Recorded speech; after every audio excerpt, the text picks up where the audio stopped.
देव की जय।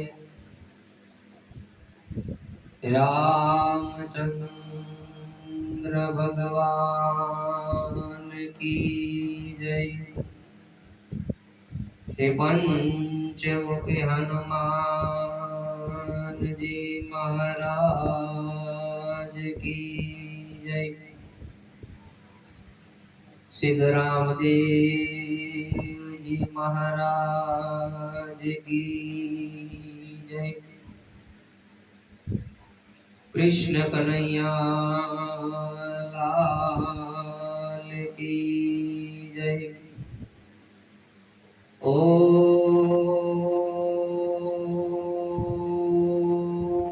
नमः पार्वती पते हर हर महादेव हर।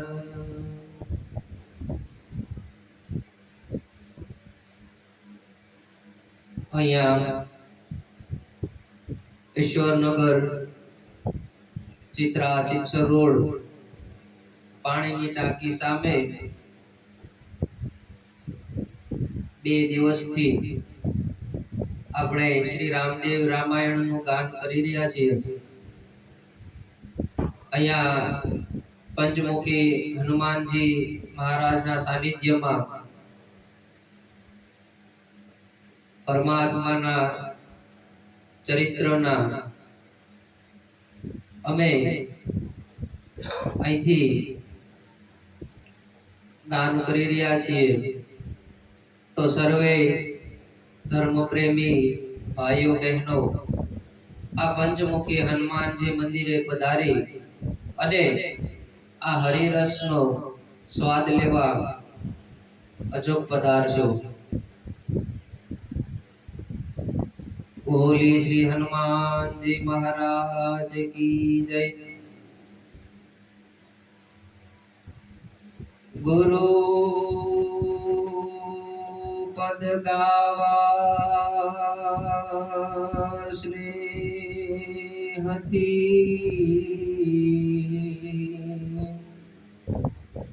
गीरा गणेश नमः। कंठ कमल में आपजो वाणी शुद्ध विचार।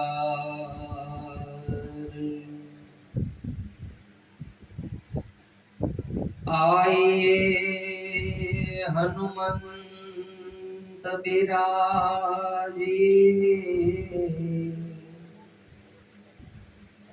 महिमा गाऊ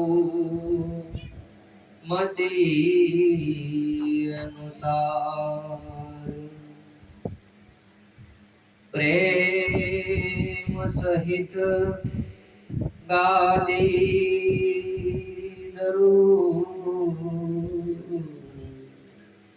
पधारो पवन कुमार। पधारो पवन कुमार। राम रण छोड़ने राम दे तीनों एक स्वरूप।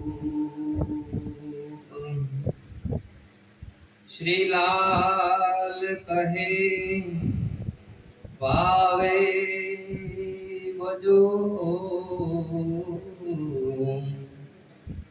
नहीं दूजो राम कोई और। रामदेव रक्षा करो करो सकल संतान।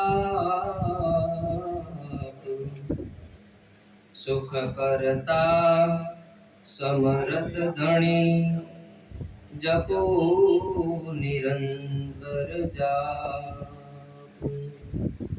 બોલી શ્રી રામદેવજી મહારાજ की जय।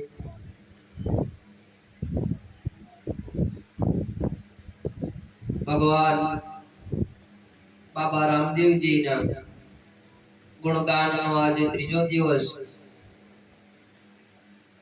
અને આજ થી બાબા રામદેવજીના જે પૂર્વજનો ઇતિહાસ છે ત્યાંથી આપણે કથાનો આરંભ કરી અને બાબા રામદેવ પીરના જે જીવન ચરિત્ર છે એનું આપણે આગળ ગાન કરશું। બોલીએ શ્રી રામદેવજી મહારાજ की जय।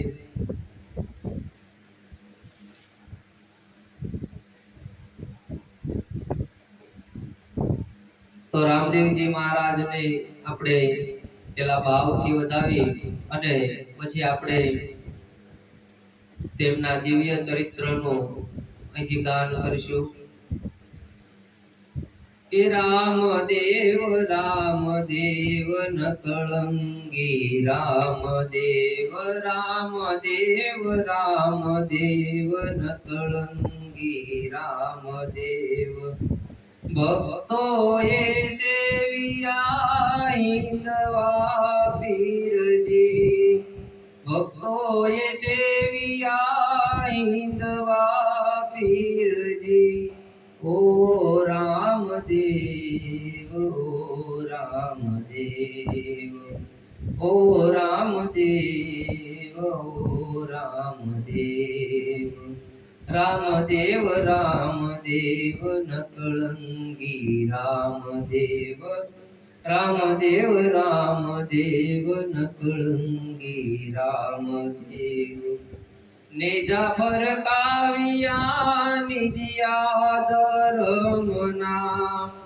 નેજા ફરકાવ્યા નિજિયા ધર્મના ઓ રામદેવ ઓ રામદેવ ઓ રામદેવ ઓ રામદેવ રામદેવ રામદેવ ન કળંગી રામદેવ રામદેવ રામદેવ ન કળંગી રામદેવ અઢારે વરણ તારી માનતાએ આવે અઢારે વરણ તારી માનતાએ આવે ઓ રામદેવ ઓ રામદેવ ઓ રામદેવ ઓ રામદેવ રણુજા ધામમાં જ્યોતુર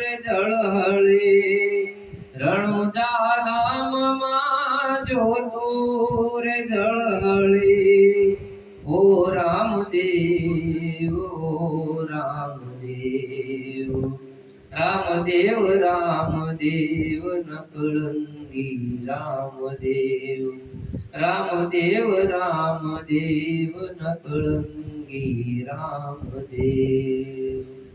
બોલીએ શ્રી રામદેવજી મહારાજ की जय।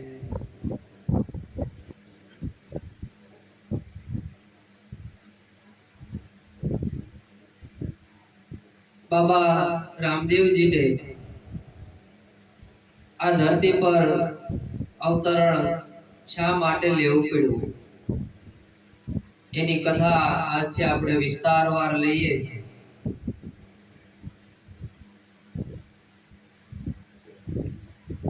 આ ધરતી પર અનેક પાપો વધવા લાગ્યા।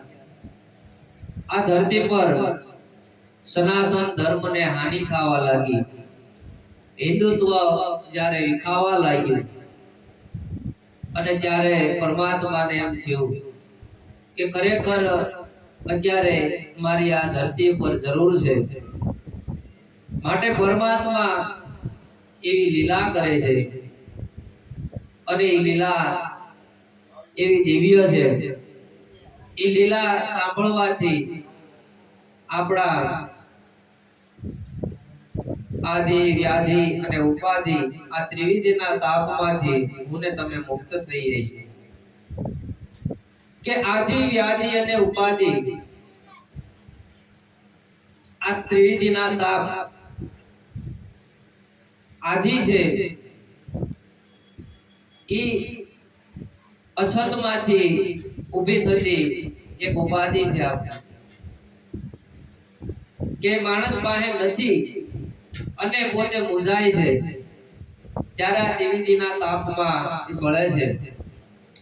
વ્યાધિ એટલે કે રોગથી જે પીડાય છે અને જે આ રોગથી પીડાતો રહ્યો છે, તો આ ત્રિવિધના તાપમાં આ વ્યાધિથી પણ માણસ પીડાઈ રહ્યો છે.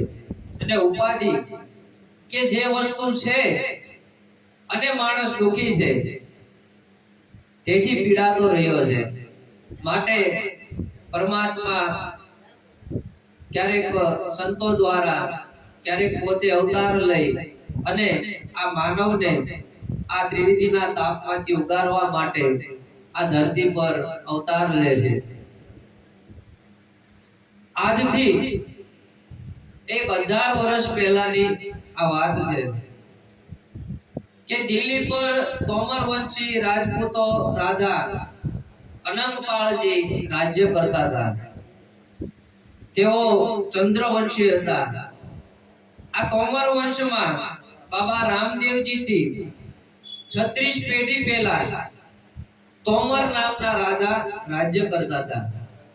અને આ રાજાએ પોતાના નામ પરથી આ તોમર વંશ એવું નામ રાખ્યું અને ત્યારથી આ તોમર વંશ કહેવાનો છે. આ વંશમાં જ આગળ પાંડવો પણ થયા. આ વંશ હંમેશા ભગવાન શ્રી કૃષ્ણની પૂજા અને મહિમા ગાતો આવ્યો છે. રાજા અનંગપાળ એક પરાક્રમી અને યોગ્ય રાજા હતા. તેમના રાજ્યમાં કોઈ દુખી નહોતું. બધા સુખી જીવન વિતાવતા. લક્ષ્મી રૂપ ધનની પણ કોઈ કમી નહોતી. ધીરે ધીરે સમય વીતવા લાગ્યો. રાજા અનંગપાળ પ્રજા માટે એક લોકપ્રિય રાજા બની ગયા.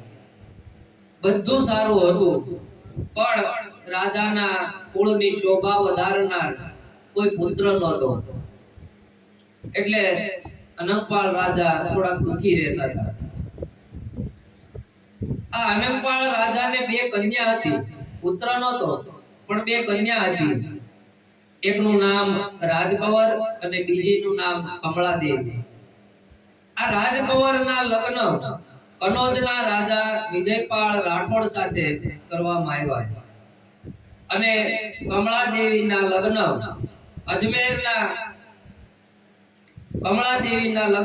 અજમેરના ચૌહાણ વંશી રાજા રામેશ્વરની સાથે થયા. અનંગપાળને કોઈ પુત્ર ન હોવાથી તેમની નાની દીકરી જે કમળા હતી એમને એક નાના પુત્રનો જન્મ થયો. એનું નામ પૃથ્વીરાજ ચૌહાણ હતું.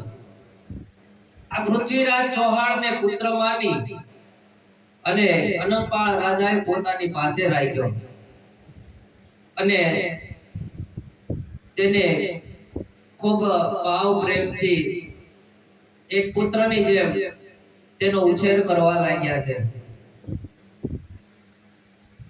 પૃથ્વીરાજ 10 વર્ષના થયા અને જોતજોતામાં રાજાના પત્નીને સારા દિવસો થયા. પછી તેમને 3 પુત્ર થયા. એકનું નામ અમજી, બીજો સલોબાનજી અને ત્રીજો કમરપાલજી. આ 3 પુત્રના જન્મથી રાજા હવે ખુશ રહેવા લાગ્યા કે હવે મારા કુળને દીપક દેનાર કોઈ મળી ગયો, ત્યાં રાજ્યને સંભાળનાર મળી ગયા. આ બાજુ પૃથ્વીરાજ ચૌહાણ હવે યુવાન થવા લાગ્યા. રાજનીતિથી પૂર્ણ જાણકાર થયા.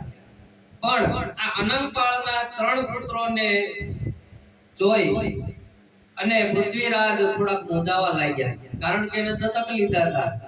પોતાની દીકરાને એને દત્તક લીધા, એટલે એને એમ થયું કે હવે આ 3 દીકરામાંથી એને રાજગાદી મળી જાય તો હું તો આમના મધુરો રહી જાય. માટે કઈ કહેવાની હિંમત નહોતી હાલતી. આ બાજુ અનંગપાળ જે રાજા ની મોટી દીકરી રાજકંવરનો પુત્ર જયચંદ્ર રાઠોડ, અને ત્યાં જયચંદ્ર રાઠોડ છે ત્યાં પૃથ્વીરાજ ચૌહાણના એશો આરામ જોઈ અને થોડોક પડતો હતો કે આ પૃથ્વીરાજ ચૌહાણને કેવું સારું છે. સમય જવા લાગ્યો ધીરે ધીરે. એક દિવસ અનંગપાળ રાજાને જાત્રા કરવાની ઈચ્છા થઈ, એટલે પૃથ્વીરાજ થોડાક લાયક લાગ્યા. એટલે પૃથ્વીરાજ ચૌહાણને આ રાજ્યની દેખરેખ રાખવા માટે એને ભલામણ કરી અને પોતાની રાણી, પુત્રો અને સેવકો સહિત તીર્થયાત્રા પર અનંગપાળ રાજા નીકળી ગયા છે. અને પૃથ્વીરાજને કહેતા ગયા કે રાજ્યમાં કોઈને અંદર ઘૂસવા દેવું નહીં, આવું કહેતા ગયા. આ બાજુ ચૌહાણ અને રાઠોડ પરિવાર વચ્ચે થોડોક તણાવ વધવા લાગ્યો, કારણ કે જયચંદ્રને આ વસ્તુ ગમતી નહોતી, એટલે આપસી થોડોક તણાવ વધવા લાગ્યો. અને આનો ફાયદો ઉઠાવી અને મોહમ્મદ ગોરી નામનો એક દિલ્હીનો રાજા હતો, તેણે આ પૃથ્વીરાજ ચૌહાણ પર આક્રમણ કર્યું. પણ પૃથ્વીરાજ ચૌહાણ મહાવીર યોદ્ધા હતા અને સૈનિકો તથા ધનની કોઈને અછત નહોતી. આ મોહમ્મદ ગોરીએ અનેક વાર પ્રયાસ કર્યા પણ નિષ્ફળ રહ્યો. પૃથ્વીરાજ ચૌહાણ કઈ જેવા તેવા હતા નહીં અને કોઈને દાદ દેવા હતા નહીં, માટે આ નિષ્ફળ ગયો. પછી ધીરે ધીરે આ ખબર તીર્થયાત્રા પર અનંગપાળ રાજાને ખબર પડી કે આ મોહમ્મદ ગોરી નામક મારા રાજ્ય પર ચડાઈ કરી રહ્યો છે. એટલે તેમણે તીર્થયાત્રા અધૂરી મૂકી અને દિલ્હી પાછા આવવાનું નક્કી કર્યું. આ સમાચાર સાંભળી અને પૃથ્વીરાજ ચૌહાણ ને મનમાં વિચાર આવ્યો કે હવે રાજા પાછા આવશે અને એમના મોટા દીકરાને આ રાજગાદી સોંપી દેશે તો હું શું કરીશ. પછી એને દાદાજીની વાત યાદ આવી કે આ રાજ્યમાં કોઈને ઘૂસવા દેવું નહીં. માટે અનંગપાળ રાજા રાજ્યની સીમા સુધી પહોંચી ગયા. ધીરે ધીરે પૃથ્વીરાજ આ નાનાજીને અનંગપાળને કહે કે આ વાત એને યાદ આવી ગઈ. ત્યારે પૃથ્વીરાજે એક સૈનિકને મોકલ્યો અને કીધું કે રાજાને કીધું નૈયા ઉભા રહી જાય કે તમે કીધું તું કે અહીંયા રાજ્યમાં કોઈ ઘૂસવા દેતા નહીં. અને સૈનિક તો બહુ સારો માણસ હતો, એટલે રાજાને અનંગપાળ રાજાને જઈને વિનંતી કરી કે પૃથ્વીરાજ ચૌહાણે આવો સંદેશો મોકલ્યો છે કે તમને અંદર ઘૂસવા દેવા નહીં. ત્યારે આ વાત સાંભળી અને રાજા થોડાક દુખી થયા કે ઓહો, કે આને મેં એક પુત્ર તરીકે રાખ્યો અને મારા ઉપર આને કેવું કર્યું. આ વાત સાંભળી અને તેમના પત્ની મહારાણી બોલ્યા કે મને એવું લાગે છે કે પૃથ્વીરાજના મનમાં થોડું પાપ ઘૂસી ગયું છે. એને આ એશો આરામ હવે મનમાં ઘર કરી ગયા છે, એના રાજ્ય છોડવું નથી. તો આપણે એક કામ કરીએ કે આ રાજ્યના ને આપણે પૃથ્વીરાજ ચૌહાણને રાજ તિલક કરી અને આપણે એક નગર બીજું અલગથી વસાવીએ.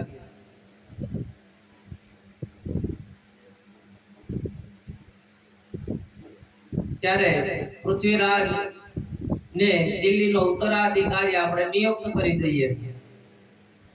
આપણી પ્રજા સહિત અહીંથી આપણે ચાલ્યા જાશું અને એક બીજું રાજ્ય વસાવી અને આપણે નવેસરથી નવા દિવસોની શરૂઆત કરશું.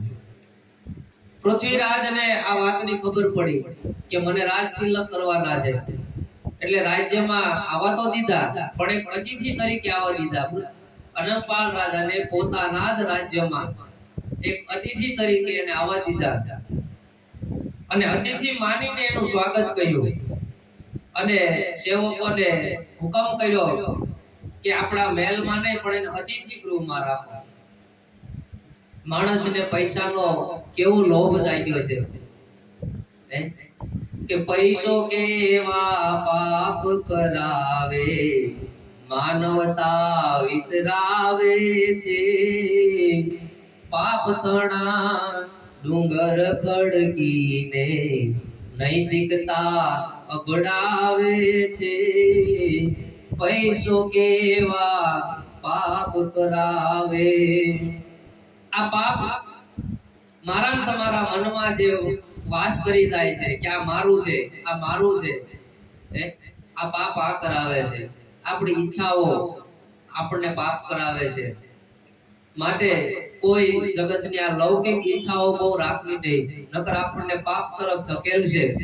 જે કાંઈ આપણને મળ્યું છે, મકાન, મિલકત, એ પરમાત્માએ મને મારા ઉપર કૃપા કરી અને મને અહીંયા વાપરવા આપ્યું છે, ઉછીનું આપ્યું છે, એમ સમજી અને આપણે જીવન વ્યતીત કરવું અને સમય આવે હું કેમ પરમાત્માને એનો વળતર આપી દઉં, એવી રીતે આપણે જીવન જીવી જવાનું છે. બાકી આ મોહ માયામાં કાંઈ ફસાવાનું નથી.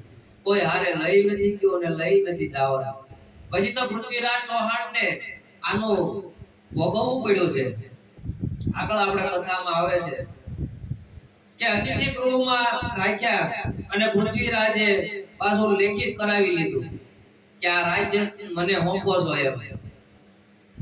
બીજા દિવસે અનંગપાળ રાજાએ બધા રાજા મહારાજાઓને મહેમાનોને આમંત્રિત કર્યા છે અને પૃથ્વીરાજ ચૌહાણને રાજ તિલક કરી દીધું અને ત્યાંથી પોતાની પત્ની, પુત્ર અને પોતાની પ્રજા સહિત ત્યાંથી વિદાય લીધી છે.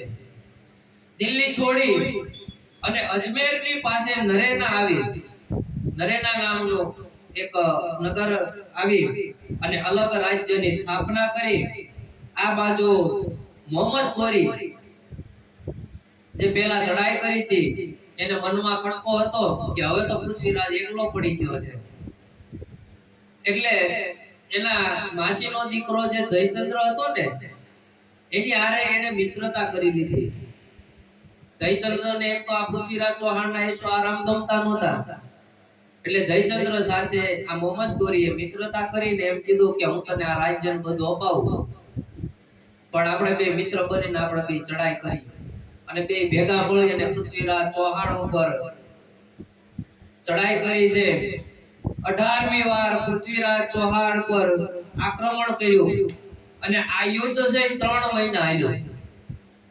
પૃથ્વીરાજને પછી હરાવી દીધા છે અને બંદી બનાવી દીધા અને ત્યાંથી લઈ જઈ અને કાબુલ કંધાર લઈ ગયા છે અને ત્યાં જઈ પૃથ્વીરાજ ચૌહાણની આંખો ફોડી નાખી. જો માણસને પાપનું કેવું ભોગવવું પડે. પછી એની કરતા નિરાતે શાંતિથી રાજ્યમાં આરામથી રહેવું હોત તો એને ભોગવવું ન પડે, પણ આંખો એની ફોડી નાખી, કાલ કોઠડીમાં નાખી દીધો. આ બાજુ પૃથ્વીરાજના નાનપણના એક સાથી ચંદ્ર કવિ વરદાય એની હારે નાનપણમાં રહેતા. આ ચંદ્ર કવિને ખબર પડી કે પૃથ્વીરાજ ચૌહાણને એવી રીતે બંદી બનાવી અને જેલમાં નાખી દીધા છે. તેઓ કાબુલ કંધાર પહોંચી ગયા અને આ પૃથ્વીરાજ ચૌહાણની આવી હાલત જોઈને થોડા દુખી થયા અને મનમાં એને એવો વિચાર કર્યો કે મારાનો બદલો લેવો છે. ત્યારે પૃથ્વીરાજ ચૌહાણને કીધું કે હું બાદશાહને થોડો ભરમાવું છું અને હું તમને એક દુહો ગાઉં. એ દુહો ગાવ ને એટલે તમારે બાદશાહને તીર મારી દેવાનો. પૃથ્વીરાજ ચૌહાણે એવી વિદ્યા શીખ્યા હતા કે આંખે પાટા વાંધ્યા હોય, બધા આંખે ન હોય તો એનો નિશાનો ચૂકતા નહીં, એવા બાણાવળી હતા. એટલે આ ચંદ્ર કવિએ આવી યોજના બનાવી કે આપણે આ મોહમ્મદ ગોરીને મારવો છે. પૃથ્વીરાજ ને આ વાતમાં સહમત થયા કે ભલે તમે જેમ કહો એમ.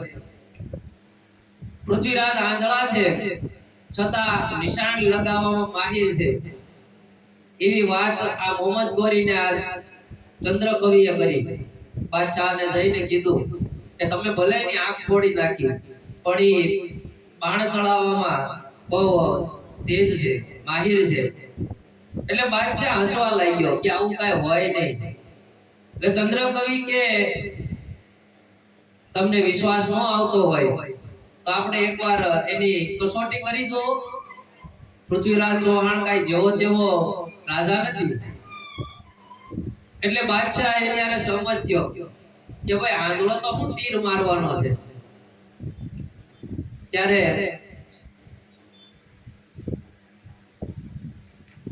આ બાદશાહે 7 લોઢાના તવા બાંધ્યા અને એ લોઢાના જે તવા ઉપર એ ટકોર કરે અને લોઢાનો જે અવાજ આવે તવાનો, ઈ તવાને બાણ મારવાનું આવી શરત મૂકી. ત્યારે બાદશાહ છે ઈ તવાના ઉપર એનું સિંહાસન હતું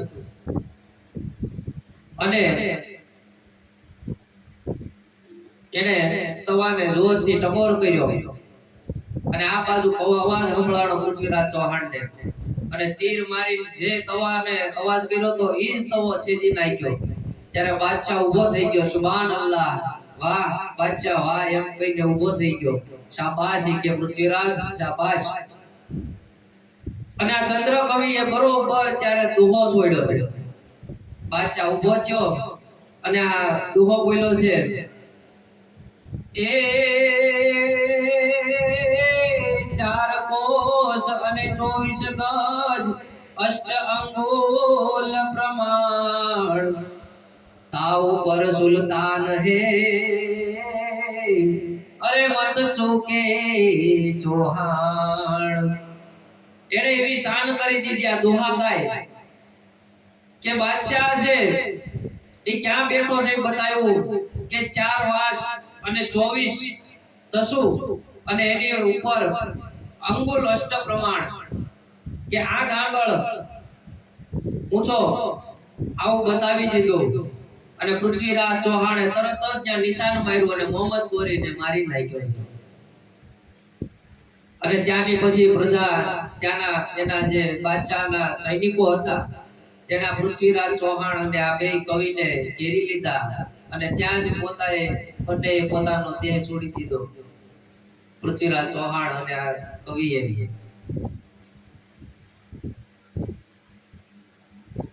આ બાજુ અનંગપાળ રાજાને ખબર પડી કે પૃથ્વીરાજ ચૌહાણ મરાયો છે. રાજા થોડા દુખી થયા છે પણ અનંગપાળ રાજા થોડોક સમય એ પણ રહ્યા અને પછી એમનું પણ મૃત્યુ થઈ ગયું. આ અનંગપાળ રાજાની 5મી પેઢી આ નરેનામાં રહી અને આ 5મી પેઢીએ રાજા રણસિંહજીનો જન્મ થયો. આ રાજા રણસિંહજીને 8 પુત્ર હતા. એકનું નામ અજમલ રાજા, એક રણસિંહજી, એક સલારસિંહજી, એક ગજેસિંહજી, એક મોરજી, કેશપાલજી, નેણજી અને ધનરૂપજી. આ 8 પુત્ર રાજા રણસિંહજીના થયા.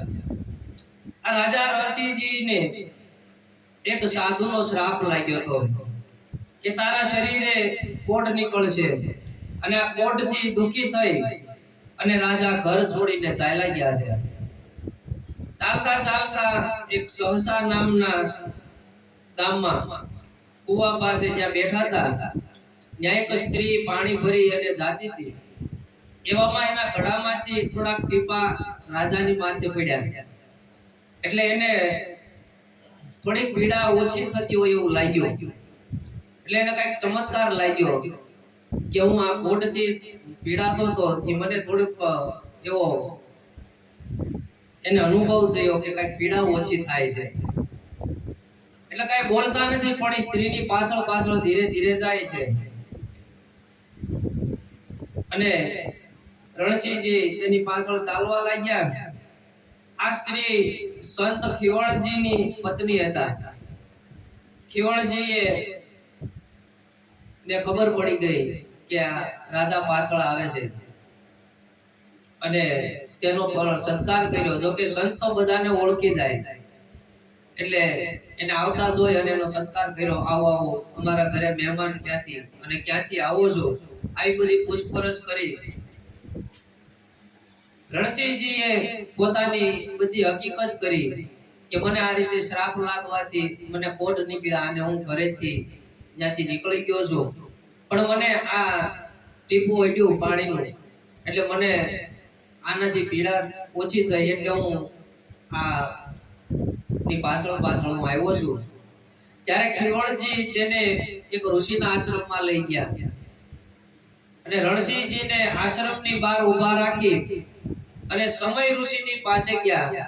આ સમય ઋષિ ગાયને ધોઈ અને ખપ્પરમાં દૂધ પીધું ને બાકીનું દૂધ જે હતું ત્યાં ખીવણજીને આપ્યું. ખીવણજી બોલ્યા, બાપજી, બાર મારા એક સાથી ઊભા છે, તમે કયો, આજ્ઞા કરો તો હું એને અંદર બોલાવું.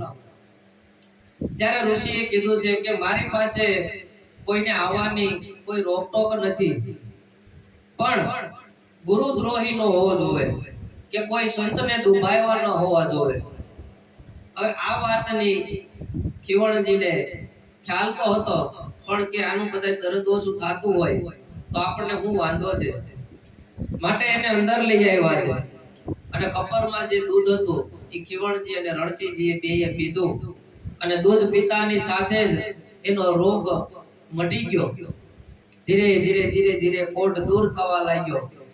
આ જોઈ અને ઋષિ સમજી ગયા, સમય ઋષિ, કે આ કોઈ ગુરુદ્રોહી છે, આવું થાય નહીં. માટે તે ક્રોધમાં આવી ગયા અને આ જોઈ ખીવણજી ને મોટો અપરાધ કર્યો છે એવું કીધું કે ખીવણ, તે મને કીધું નહીં, તે મને વાત કરી નહીં અને તે આને અંદર લાવ્યો, એટલે હવે હું તને શ્રાપ આપું છું કે તમે બે છે ને કરવતથી કપાઈને મરશો. આવો શ્રાપ આપ્યો છે બેને.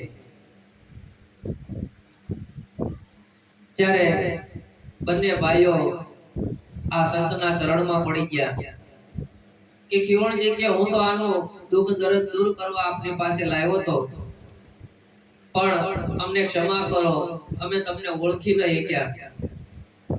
ત્યારે સમય ઋષિએ કીધું કે મારો શ્રાપ છે એ પાછો તો નહીં વળે, મિથ્યા તો નહીં જાય, પણ જેનો પ્રભાવ છે એની ધારા બદલાઈ જાય. કે જાઓ, તમારા શરીર પર કરવત તો લાગશે પણ લોહી નહીં નીકળે, દૂધની ધારા વહેશે અને તમારા હાડકા છે એના પુષ્પ બની જાય અને તમારી સમાધિ બનશે અને અનંત કાળ સુધી તમે પૂજાવો. જોવો સંતની મહેરબાની પણ કેવી છે. સંત એક બાજુ શ્રાપ પણ આપે છે, પણ શ્રાપ અમથા નથી આપતા.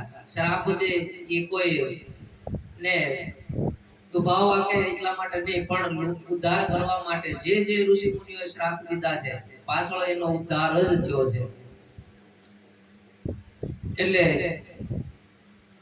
આ બંને ભાઈઓ પછી તો સંતને પ્રણામ કર્યા છે કે તમે અમને આ સંસારમાંથી ઉગારવા માટે ખૂબ સરસ અમને પ્રેરણા કરી છે. અને આશ્રમમાંથી આ સમય ઋષિ પાસે કે અમારે ભજન કેમ કરવું, અમારે ધૂન કેમ કરવી, તમે અમને માર્ગ બતાવો, અમારે હવે ધર્મ પ્રચાર કરવો છે. ત્યારે આ સમય ઋષિએ એને બધું હકીકત બધી જણાવી કે તમારે આ રીતે ધ્યાન ધારણા આ રીતે કરવું, ભજન કરવું અને લોકોને ધર્મ માર્ગે વાળવા. ધીરે ધીરે ધીરે ધીરે આ કીર્તન અને સત્સંગ વધવા લાગ્યા. ગામો ગામ બંને ભાઈઓ ખીવણજી અને રણસિંહજી બધે ધર્મ પ્રચાર કરવા લાગ્યા. મોટી સંખ્યામાં લોકો એના શિષ્ય થવા લાગ્યા. આ બધું સમયમાં યવન બાદશાહના ધર્મગુરુ ઉલ્મા એટલે કે કદીમ શાહ નામનો એક મહાન એનો ગુરુ કહેવાય, જે મુસ્લિમમાં કહેવાતા હોય એ પ્રમાણે. અને આ મુસ્લિમ બાદશાહ છે એને ભગવાન તરીકે માનતો કે આ સિવાય કોઈ ભગવાન છે નહીં. ત્યાંના મુલ્લાને કાજીઓને આ કદીમ શાહને આ ખીવણજી અને રણસિંહજીની વાત કરી અને કાન ભંભેર્યા છે કે આ બે જણા ભેગા થઈ અને આ હિન્દુત્વનો પ્રચાર કરવા લાગ્યા છે. આપણે જે કબર પૂજા કરાવીએ છીએ, આ હિન્દુઓને આપણે જે ધર્મ ભ્રષ્ટ કરીએ છીએ અને આપણી તરફ વાળીએ છીએ, એ આ બે ભાઈઓ છે પાછા સનાતન ધર્મ તરફ ખેંચવા માંડ્યા છે. અને આમ નામ જો રહે તો આપણો ઇસ્લામ ધર્મ છે એ મુસીબતમાં છે. અને ત્યારે ભગવાનને આ બધા અવતાર લેવા પડ્યા છે. એમના ભગવાનને અવતાર નથી લેવો પડ્યો કે આવું ત્યારે એ કાળમાં બહુ હાલતું હતું. આ બાદશાહો છે ને બહુ આ હિન્દુ સંસ્કૃતિને બહુ ઈજા પહોંચાડી છે. અને સનાતન ધર્મ તરફ લોકોને વળતા અટકાવવા માટે થઈ અને આના કાન ભંભેર્યા છે.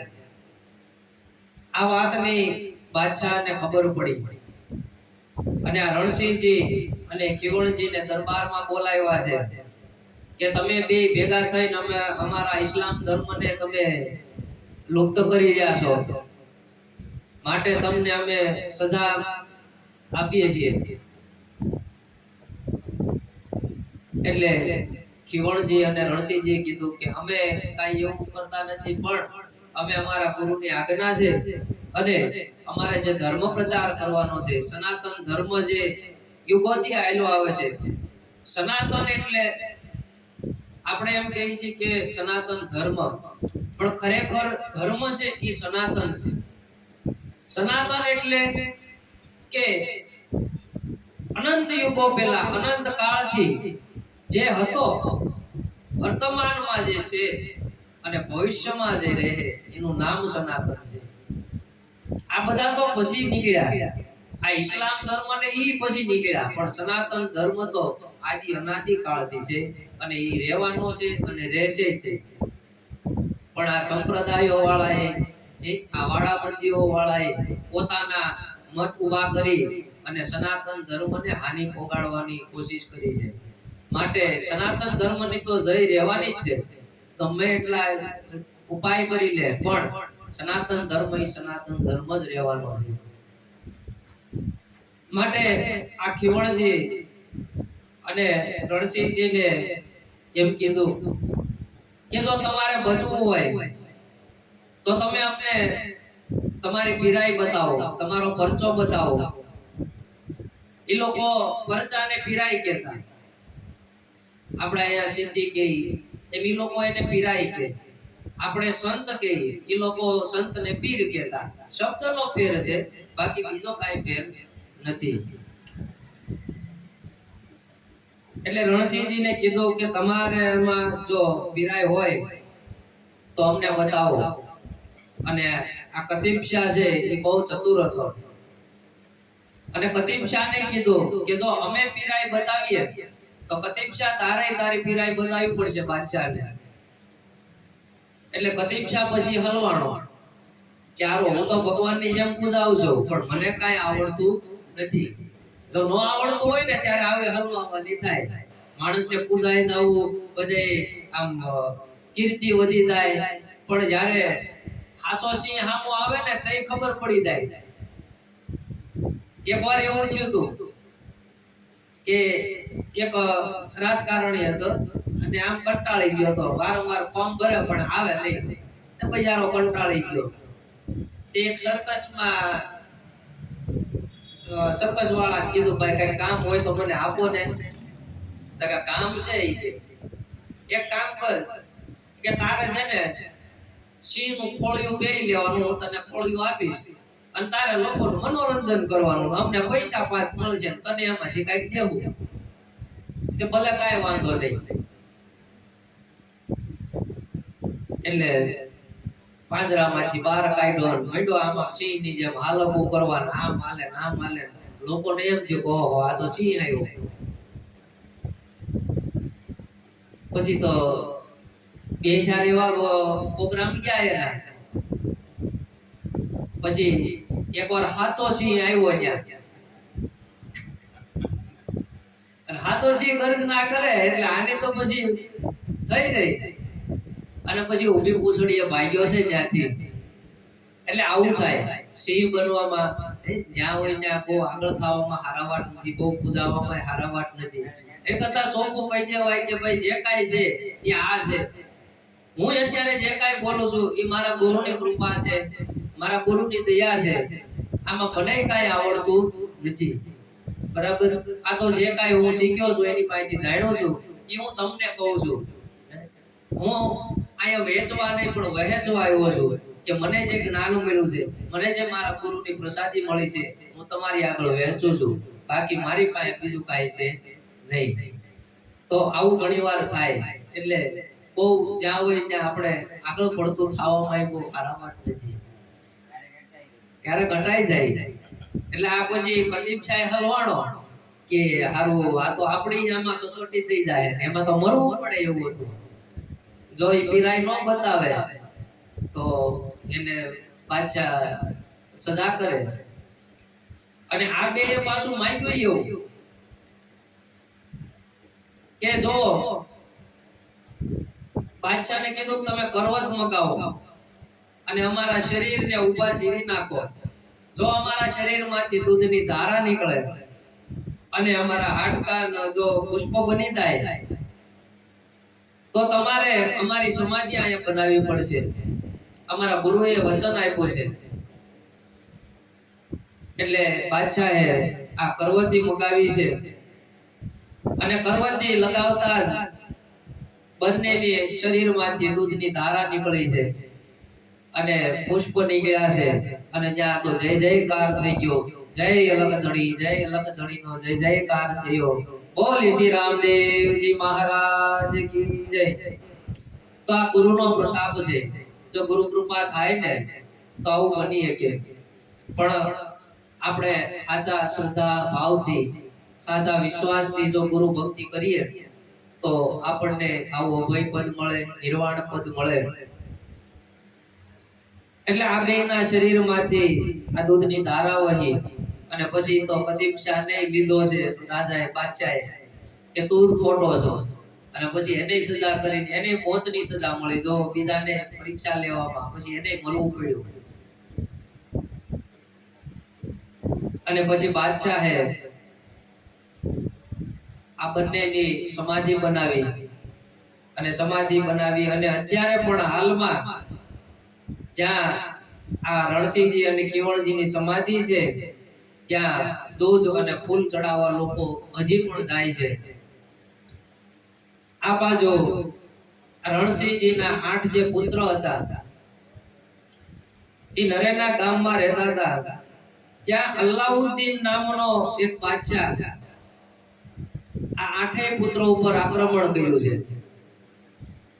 અને આ યુદ્ધમાં રણસિંહજીના 6 પુત્ર શહીદ થયા છે અને 2 પુત્ર બચ્યા છે, અજમલજી અને ધનરૂપજી.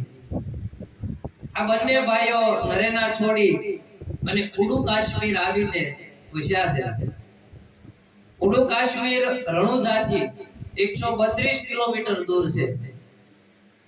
ઉડુ કાશ્મીરમાં બંને ભાઈઓએ નવા રાજ્યની સ્થાપના કરી અને સુખીથી રહેવા લાગ્યા છે. અને રાજા અજમલજી નાનપણથી તે ભગવાન શ્રી કૃષ્ણના પરમ ભક્ત હતા અને એમની દિવસે દિવસે એમની ભક્તિથી એની કીર્તિ વધવા લાગી. અને લોકો ત્યાં અજમલ રાજાને ત્યાં ભજન ધૂન કરવા માટે આવવા લાગ્યા. અને આ કીર્તિ જોઈ જેસલમેરના રાજા જયસિંહને આ વાતની ખબર પડી. ત્યારે તેમની દીકરીના વિવાહ કરવાનો એને વિચાર કર્યો કે મારે મારી દીકરી અજમલ રાજાને આપવી છે. અને આ દીકરીનું નામ હતું મિનળદેવ. જયસિંહજીએ બ્રાહ્મણને બોલાવી અને શ્રીફળ દેવા મોકલ્યા છે. રાજા અજમલજીએ આ શ્રીફળનો સ્વીકાર કર્યો અને ધૂમધામથી લગ્ન થયા છે. રાજા જયસિંહજીએ આ લગ્નથી રાજી થઈ અને ખુશીથી લમેર સુધી આ રાજ્ય વધારવાની રાજા અજમલજીને આજ્ઞા આપી. એનો જમાઈ હતા એટલે એને બધું દહેજમાં આપ્યું કે તમે આ લમેર સુધી રાજ્ય તમારું વસાવો અને સાથલમેરમાં ગઢ બનાવી અને તમે ત્યાં રહો. ત્યારે અજમલ રાજાએ એમને વચન આપ્યું કે હું ત્યાં રાજ્ય વસાવીશ અને એનું નામ હું પોકરણગઢ રાખીશ. આવું વચન આપ્યું. લગ્ન પૂર્ણ થયા અને અજમલજી ના બીજા ભાઈ ધનરૂપજી ના લગ્ન તાંડવપુર ગામમાં ધામધૂમથી થયા અને તે પણ થોડો સમય રહ્યા અને તીર્થયાત્રા પર નીકળી ગયા અને તેમણે ત્યાં જ સમાધિ લઈ લીધી. અને હવે અજમલ રાજા એક જ બચ્યા. હવે ધીરે ધીરે ધીરે ધીરે તેઓ રાજ્ય કરવા લાગ્યા છે. પણ સમય જતા રાજા અજમલજીને 3 દીકરીઓ હતી, લાસા, લક્ષ્મી અને સગુણા. પણ આ રાજ્યને ચલાવનાર કોઈ પુત્ર નહોતો. રાજા અનેકવાર નગર યાત્રાએ નીકળે ત્યારે ઘણા લોકો એમને ભાળી અને પાછા વળી જાય. કોઈ અવળું ફરીને ઊભા રહી જાય. એટલે રાજા અવારનવાર આવું જોવે કે પ્રજા મારાથી કઈ દુખી હોય એવું લાગે છે. પણ રાજા કોઈને પૂછતા નહીં. એકવાર બન્યું એવું કે રાજા અજમલજી ઘોડે સવાર થઈ અને આવે છે અને 2 ખેડૂત ભાઈઓ આમાં મળે છે અને વાવણીનો સમય થયો છે. ત્યારે 2 ખેડૂત ભાઈઓ અજમલ રાજાને જોઈ અને અવળું ફરી ગયા. ત્યારે એવી લોકો માન્યતા હતી કે કોઈ વાંજ્યાનું મોઢું જોઈ તો આપણું ખેતર વાંજ્યું રહે. આપણે કોઈ શુભ કામે જાતા હોય તો એ કાર્ય સફળ થાય નહીં. આવી માન્યતા હતી. એટલે અજમલ રાજાએ બંને ખેડૂત ભાઈઓને ઉભા રાખ્યા છે અને કીધું કે એ ખેડૂત ભાઈઓ, તમે મને જોઈને અવળું કેમ ફરી જાવ છો? મારે તમને કાઈ દંડ કરવો નથી, પણ મારે યારે ઘણીવાર આવું બન્યું છે કે કોઈ મને સામું મળે તો કોઈ અવળું ફરી જાય છે. મને આ વાત સમજાતી નથી. મારા રાજ્યમાં શું થાય છે મારે જાણવું, મારી પ્રજાનું કલ્યાણ કરવું એ મારી ફરજ છે. માટે તમે મને જે સાચી હકીકત હોય કયો.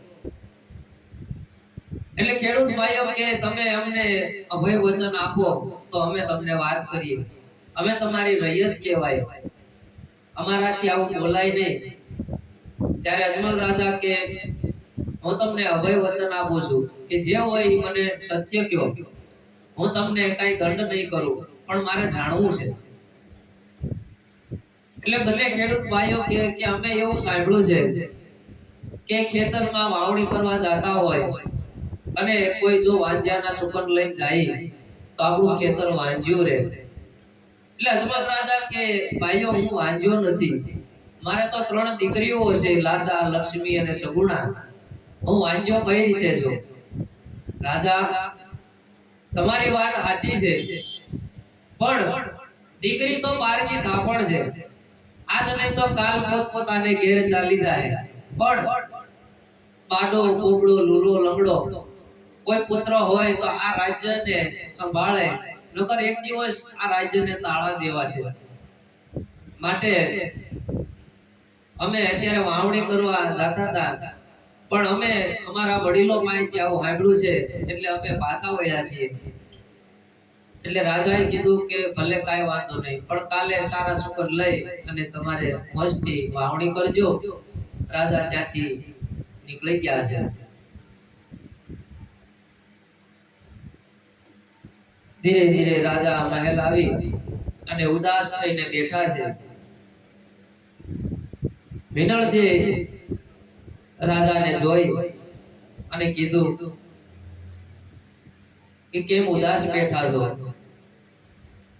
કે ચહેરે पे उदासी नेड़े नीर बरसे, चेहरे पे उदासी नेड़े नीर बरसे, साचो साचो भेद बतावो जी हो, घणी घणी खम्मा मारा द्वारिकाना नाथने,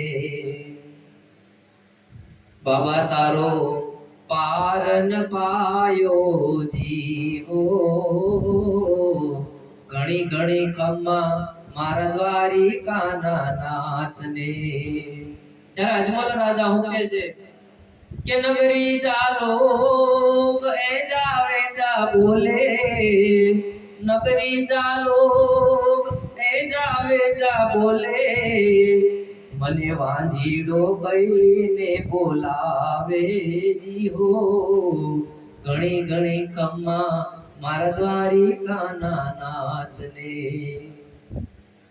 મિનળદેને કહે છે કે આ નગરી ના લોકો મને વાંજ્યો કહે છે.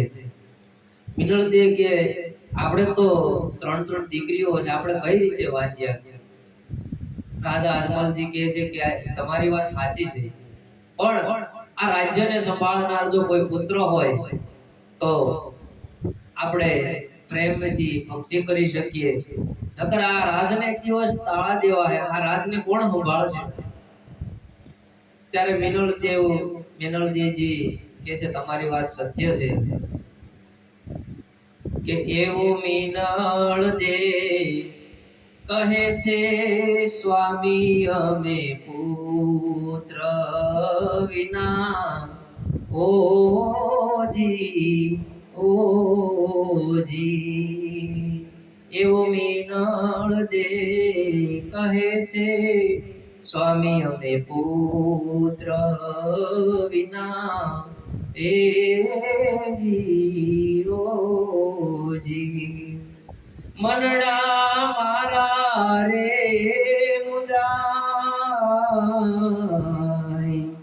એવું મિનળદે કહે છે સ્વામી અમે પુત્ર વિના, હોજી.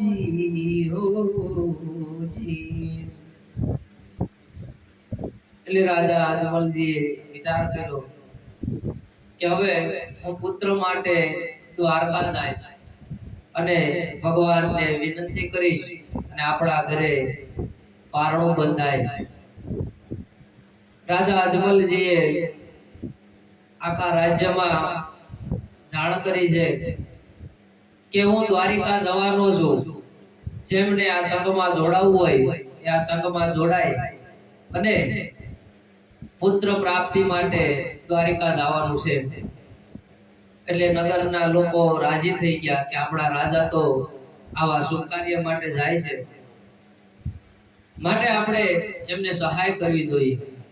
એટલે લોકો એમની સાથે જવા તૈયાર થઈ ગયા છે અને રાજા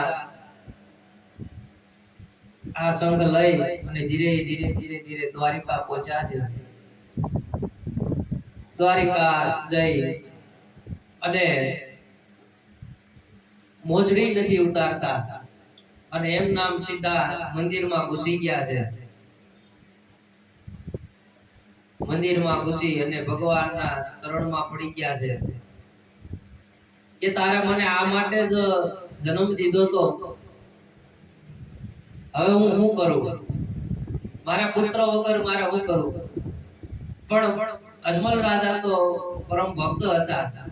ભક્ત કાંઈ ભગવાન પાસે એવું ન માગે કે મારા પુત્ર જોવે છે, પણ અજમલ રાજાને પુત્ર જોતો હતો ધર્મની રક્ષા માટે. ભગવાન પાસે કેવું વરદાન માંગવું, શું માંગવું, શું કામ માંગવું એ આપણને ખબર હોવી જોઈએ. અત્યારે લોકો માનતાઓ કરે છે દીકરા માટે, પણ એની માનતામાં કાંઈ હા નથી હોતો. એને દીકરા જોવે છે કે એ દીકરો ભણે ગણે મોટો થાય, નોકરી વાળો થાય, પછી અમે ડોહી ડોહો હિંચકા ખાઈએ, બંગલા બનાવે, ગાડી બનાવે, આવી ઈચ્છા હોય. પણ એનો દીકરો કોઈ ધર્મ માર્ગે વળે એવો કોઈને દીકરો નથી જોતો. બધાને ડોક્ટર બનાવવા છે, વકીલ બનાવવા છે, કોઈને પોલીસ વાળા બનાવવા છે, પણ ધર્મથી હાલે એવો દીકરો કોઈ નથી જોતો.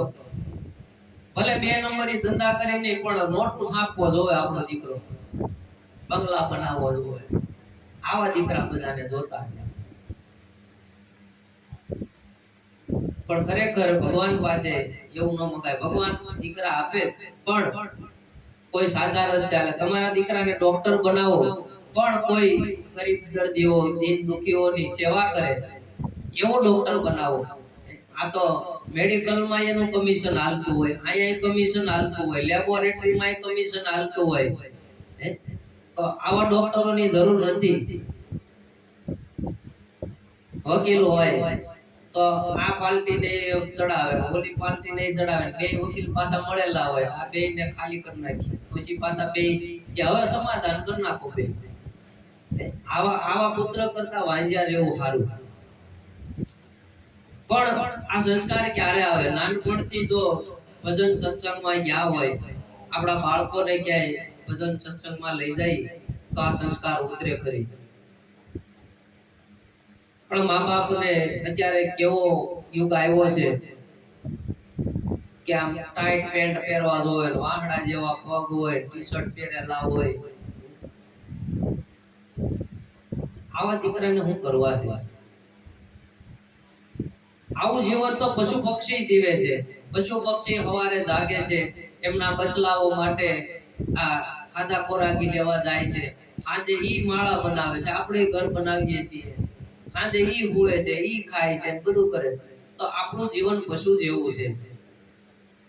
માટે આપણને મનુષ્ય અવતાર મળ્યો છે, તો આ મનુષ્ય અવતાર હું કામ મળ્યો છે એનો આપણે ક્યારેક ભીતરથી વિચાર કરવો જોઈએ કે આપણને બધી સ્વતંત્રતા આપી છે, પશુ પક્ષીને સ્વતંત્રતા નથી કરી. તો આવો વિચાર આપણે કરવો જોઈએ કે આપણને મનુષ્ય મળ્યો છે. માણસ એમ કે અમે ફલાણો ધર્મ પાળીએ, ઓલો ધર્મ પાળીએ, પણ દરેક માણસનો એક જ ધર્મ છે કે પોતે જે પરમાત્માથી વિખૂટો પડ્યો છે અનંત યુગોથી, અને એને પરમાત્મામાં પાછું ભળવાનું છે. આ મારો તમારો મૂળ ધર્મ છે, બીજો એકેય ધર્મ નથી. મારે તમારે પરમાત્મામાં પાછું લીન થવાનું છે, ભજન કરી અને પરમાત્મામાં આપણે પાછું ભળવાનું છે.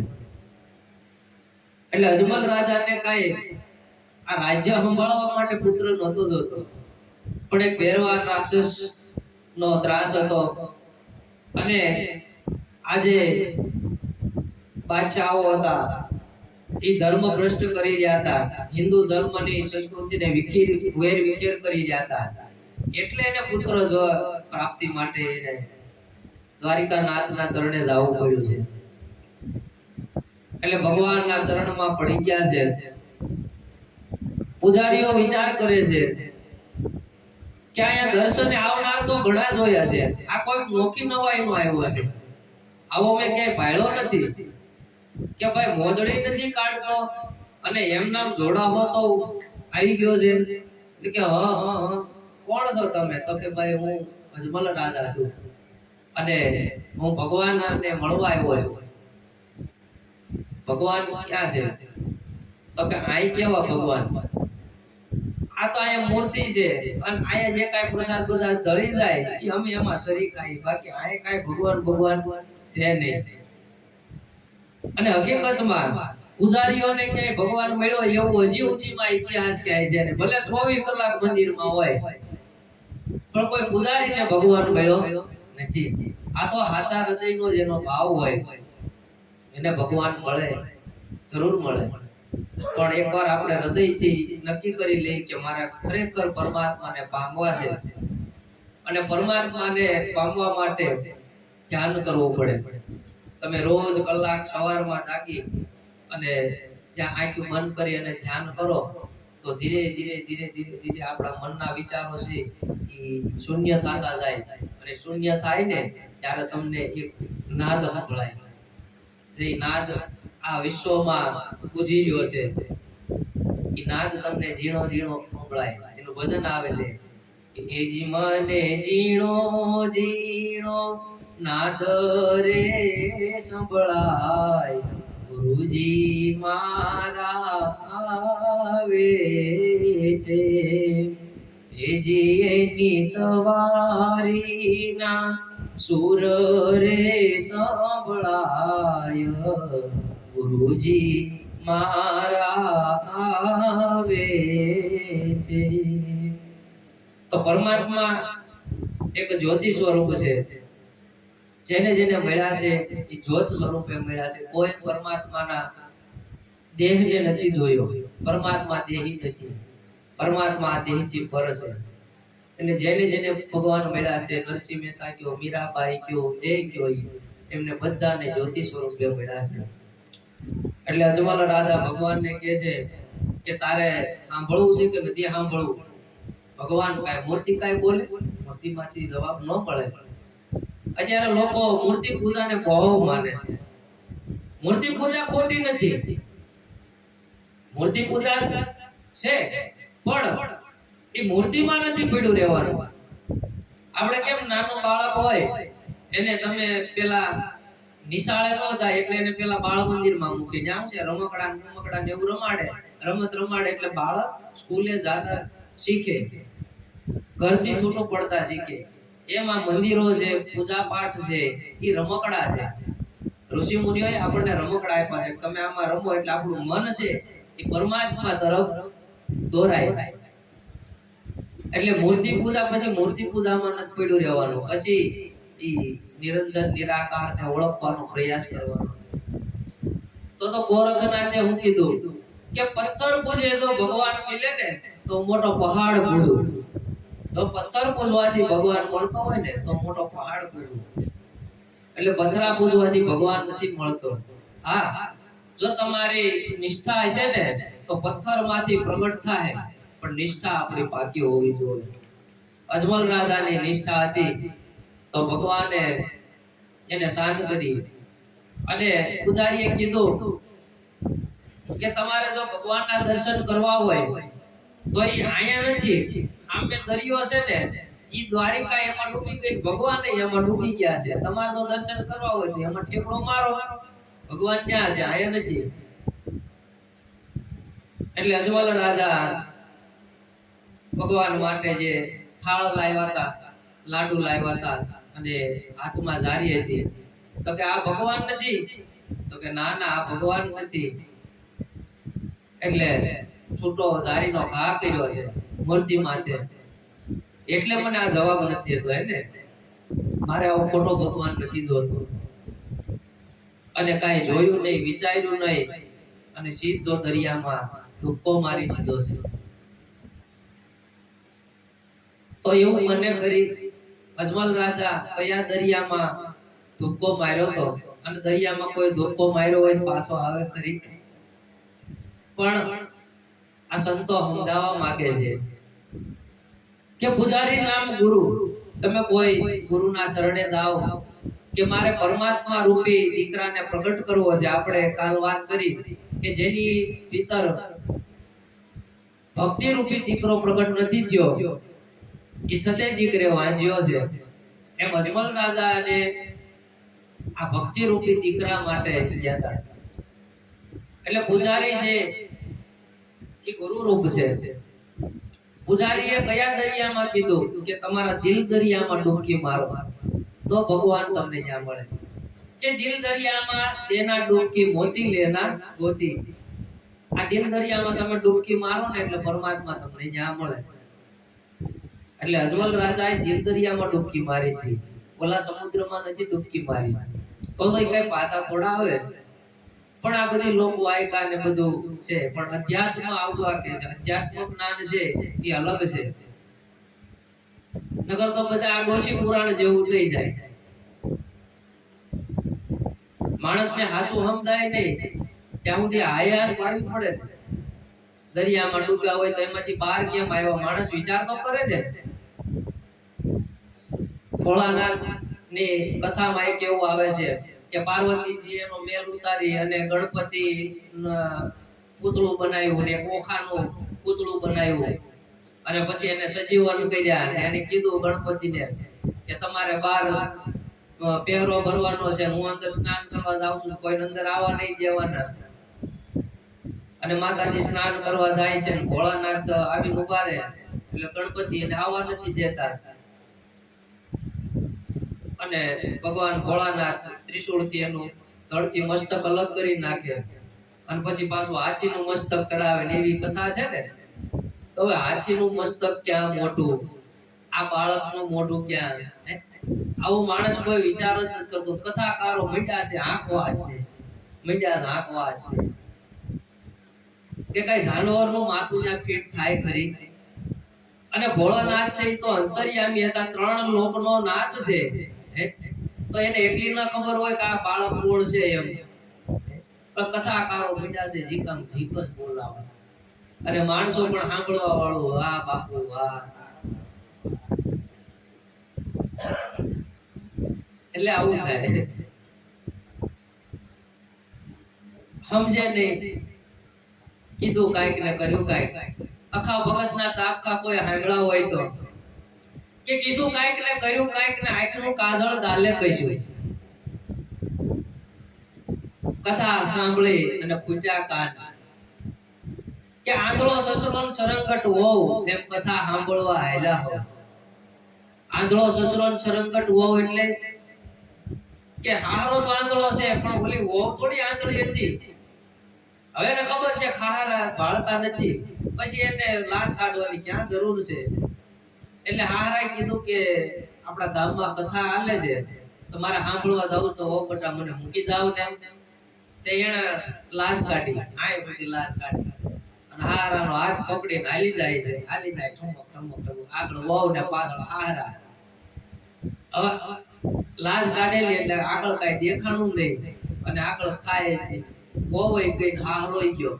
એટલે જગતમાં આવા પંડિતો પડ્યા છે કે ઈ તો બધા કુવામાં જાય છે પણ આ માણસોને આંધળા જેને નથી ખબર એને પણ ખાઈમાં નાખતા જાય છે. અને આવા નકરા ગુરુ હોય, આવા નકરા આ જગતમાં પૂજવાને બાને નીકળી પડ્યા છે. એ મોટી મોટી જટાઓ વધારે, તિલક કરે, કપાળ રંગે, મોટી મોટી માળાઓ પહેરે. આવો બચ્ચા પલક મેં ખલક દિખાતું એમ એમ કઈ રેડો પડ્યો છે. અને માણસો તે જોવે નહીં, જાણે નહીં, કાંઈ નહીં, બાપુના પગમાં પડી જાય. આમ કરે ચમત્કાર કરે, આમ કરે ચમત્કાર કરે. અમારા ગુરુ ના પાડે છે કે કળિયુગમાં તમને એવાય માણસો મળશે કે હથેળીમાં તમને ભગવાન દેખાડશે. હથેળીમાં ભગવાન દેખાડશે. આવા ચમત્કાર વાળા કળિયુગમાં મળશે પણ ચમત્કારમાં કોઈ દિવસ માનવાનું નહીં. જેથી તમારા હૃદયની અંદર ભગવાન દેખાડી દે ને એ સંત હાસો, એનું તમે ચરણ પકડી લેજો. બાકી ખેલ કરવા વાળા તો ચૂડા સમાન બધા આવે છે ને, હકુભાન પકુભાન બધા નથી ખેલ કરતા. એ જાદુગર બધા નથી આવ્યા તો બધા નહીં એને પગે પડી જાય.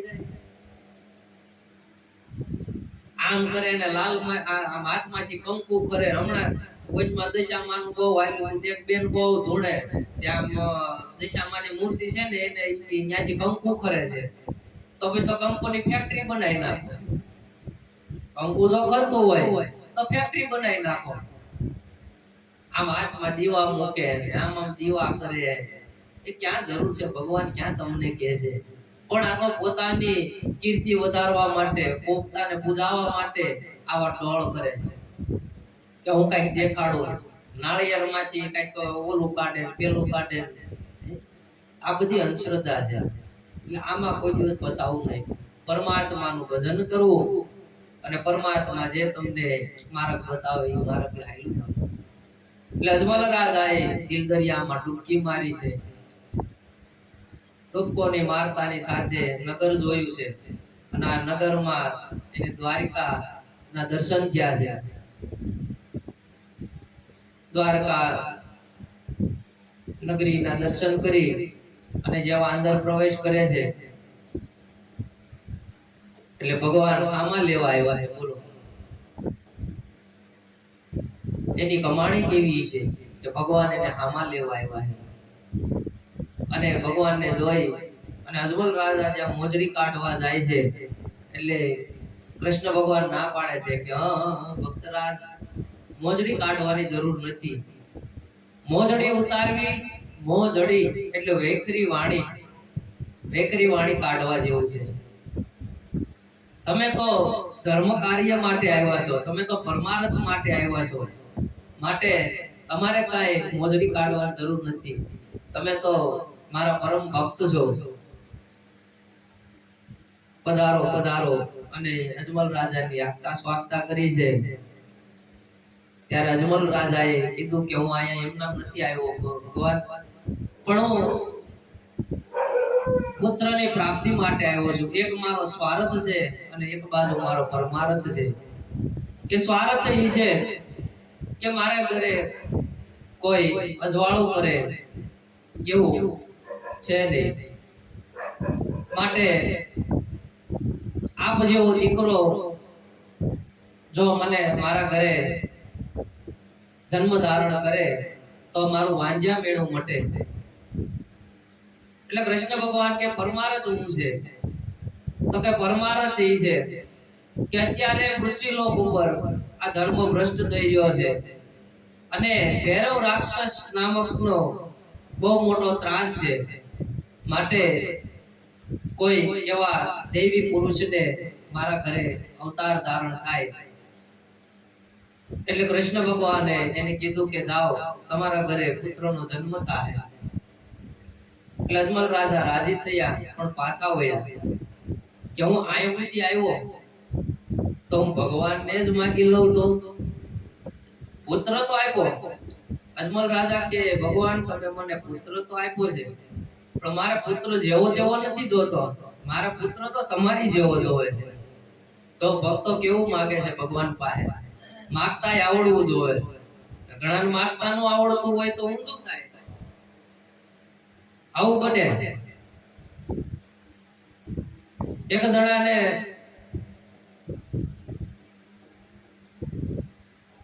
એવું થયું, એની પત્ની બહુ મેણા મારે.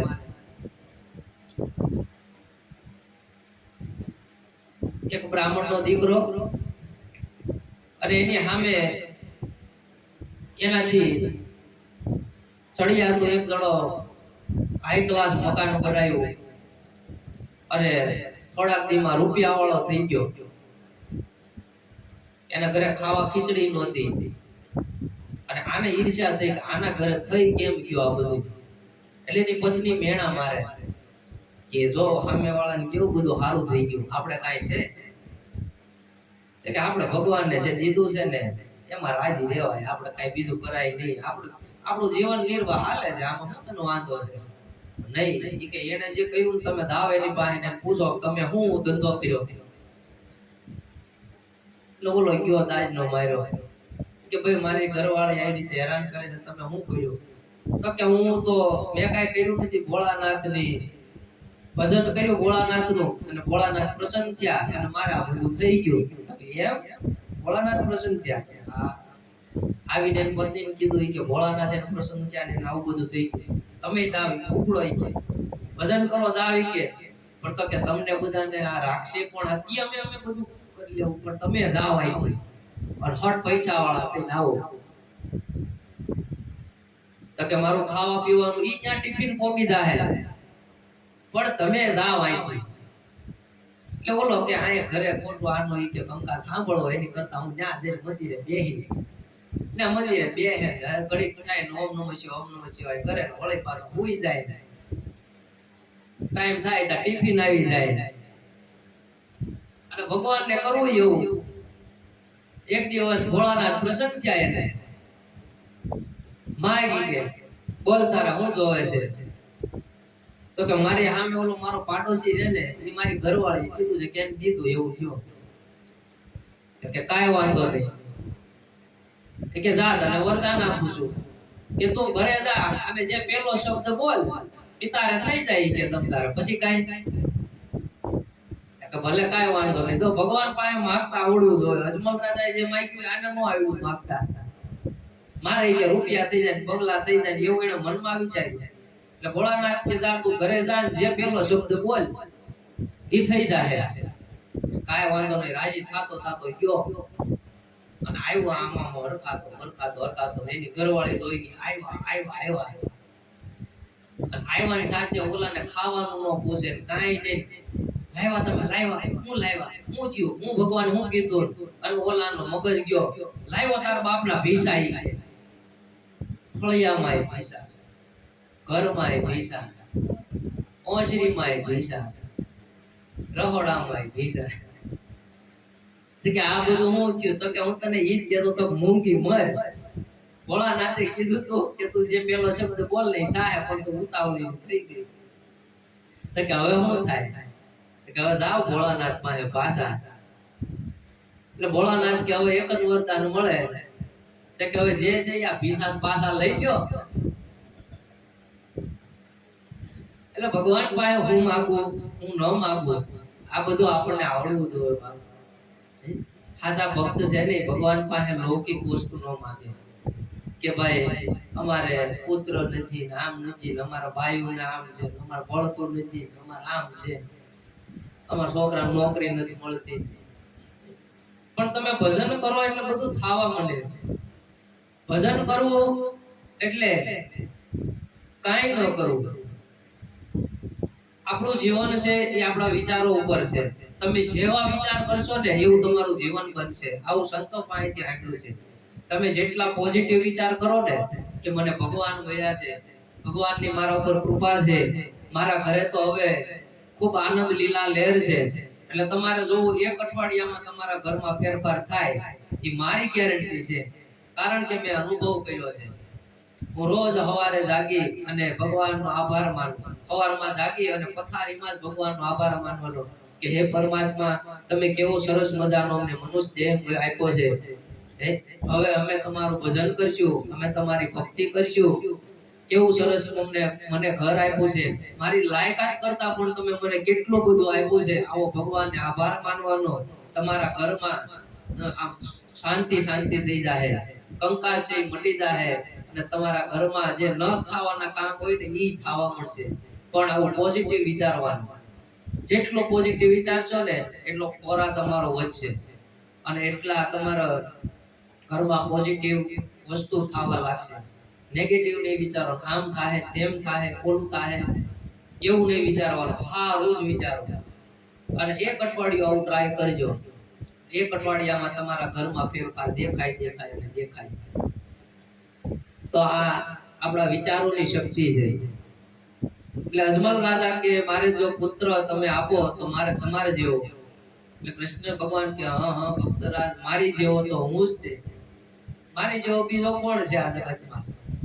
તો કે તમે વચન આપ્યું હોય તો તમે આવો. તો કે જાઓ, તમારા ઘરે હું પુત્ર તરીકે આવીશ, અને તમારા ઘરે જ્યારે પુત્ર તરીકે આવું ત્યારે હું તમને નિશાની આપું છું કે જે પાણી ભરેલા વાસણ છે એ દૂધ થઈ જાય, અને તમારા આખા રાજમહેલમાં 16 પગલા પડશે, મારા કંકુ પગલા. અને ત્યારે તમારે સમજવું કે મારો અવતાર થયો છે. અજમલ રાજા રાજી થયા છે, ભગવાનને વંદન કરી અને ત્યાંથી રજા લીધી છે. આવતી કથા આપણે કાલે ફરીવાર અજમલ રાજા ને જે આપણે વાત કરી છે ત્યાંથી આપણે ફરી શરૂ કરશું. અને આજની કથાને અહીંયા વિરામ આપી બોલીએ શ્રી રામદેવજી મહારાજ કી જય, કૃષ્ણ કનૈયા લાલ કી જય, સદગુરુ દેવ કી જય.